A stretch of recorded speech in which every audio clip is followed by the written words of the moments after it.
கரூர் சம்பவத்தில் தவிக தலைவர் விஜய் தலைமை பண்புடன் நடந்து கொள்ளவில்லை என்றும் காவல்துறையும் தனது பொறுப்பை தட்டிக் கழித்து விட்டது என்றும் சென்னை உயர்நீதிமன்றம் கடும் கண்டனம் தெரிவித்துள்ளது. இது தொடர்பான வழக்கு விசாரணைக்கு வந்தபோது தமிழக அரசின் சார்பில் எடுக்கப்பட்ட நடவடிக்கைகள் குறித்து அரசு தரப்பு தெரிவித்தது. அப்போது கரூரில் தவிக நிகழ்ச்சிக்கு 559 போலீசார் பாதுகாப்பு பணியில் ஈடுபடுத்தப்பட்டனர் என்றும் டிசம்பர் மாதம் திட்டமிடப்பட்டிருந்த நிகழ்ச்சி திடீரென்று செப்டம்பர் மாதத்திற்கு மாற்றப்பட்டது என்றும் அரசு தரப்பில் தெரிவிக்கப்பட்டது.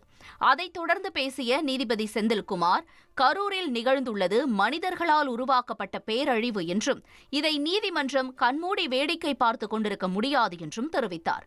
கரூரில் பெண்கள், குழந்தைகள் உயிரிழந்த போது கட்சித் தொண்டர்களையும் ரசிகர்களையும் கைவிட்டுவிட்டு பொறுப்பற்ற முறையில் சென்ற தவிக தலைவர் விஜய் உள்ளிட்ட நிர்வாகிகளுக்கு தலைமை பண்பு இல்லை என்றும் அவர்கள் சம்பவத்திற்கு பொறுப்பேற்கவும் இல்லை எனவும் நீதிபதி கண்டனம் தெரிவித்தார்.